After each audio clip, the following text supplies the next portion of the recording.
So, di ba usually, what we had was like the usual quarterly growth, nakaupo lang tayo, naka-BS, may training, but this is something that a lot of the Gen Ys, millennials, actually suggested na magkaroon ng lifestyle na activities.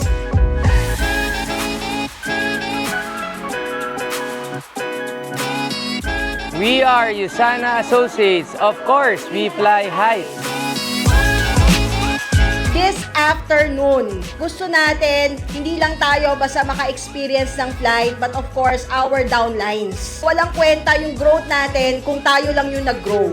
Dapat itong venue na to sa Ultra Flight, kasya na tayo sa buong field na yan. Okay, dapat mapuno natin triple, doble, or triple, no, yung ating numbers. And yun yung ating basis ng growth.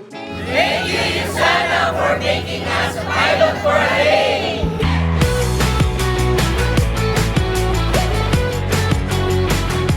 Paano ko ginawa yung first quarter? Paano yung nag-top 1?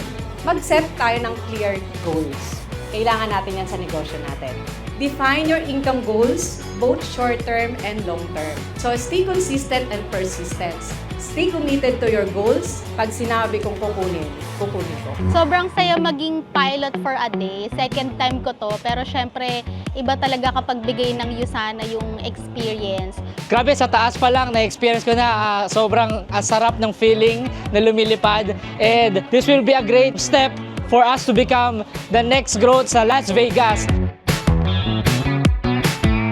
Pilot for a day is so great. It gives a memorable experience na sobrang saya. So, kung sinong team yung pinakamaraming nagawang paper airplanes in 2 minutes, that will be declared as our winner.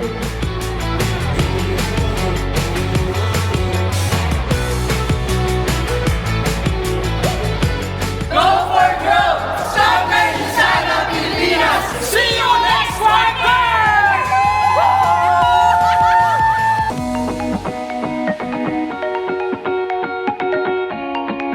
What we really want to happen is that you have really enjoyed the experience this quarter, itong activity na to.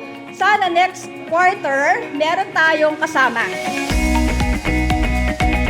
Mag-downlines, crosslines, okay lang pa sasabihin natin sa kanila.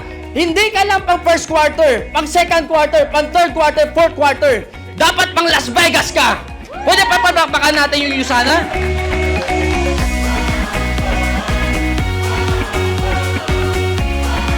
Congratulate yourself today, pero tomorrow, challenge na. Bakit? Ito kasi talagang ultimate goal natin ang Las Vegas. So yung isipin natin na yung growth natin ngayon is just a stepping stone para ma-hit po natin ito. Thank you for all that you do because your growth is our growth and your success is our success. And now it's back. We're gonna do it again. We're gonna create tremendous growth and we're gonna show the world success is just right within reach.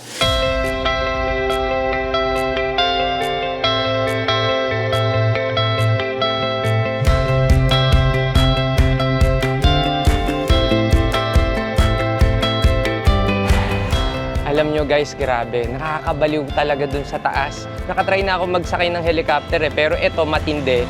Kasi ikaw mismo yung papalipad, di ba?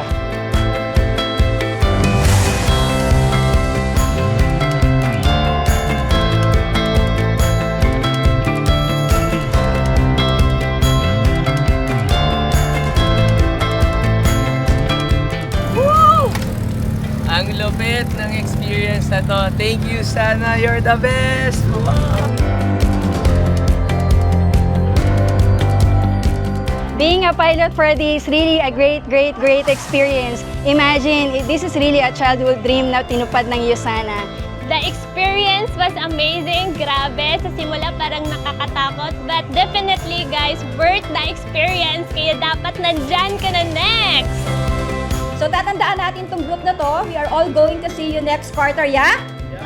Yes, okay. And going to Las Vegas, so may third quarter pa. Meron pang yacht sa fourth.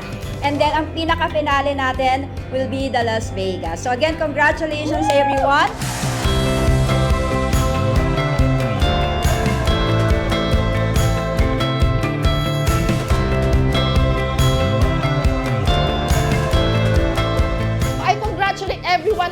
ng 1.5.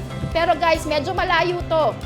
3,750 ang hahabulin natin. Sayang eh. O, nandun tayo. Andun yung pride natin, nakarating tayo dito. Di ba? Pero mas proud tayo kung makakapunta tayo ng US. Tama po? It was so amazing experience.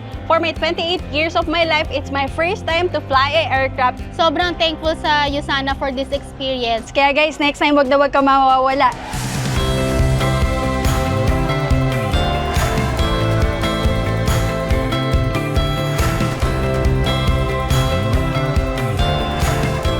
Ako naman, ang challenge ko, kailangan maghanap ka ng tao ngayon na hindi mo kakilala or hindi mo ka-team or hindi mo ka-org. At kailangan makapag-exchange kayo ng number. Siya yung magiging accountability partner mo para makapunta tayo sa Wolf Gang. Okay ba yon?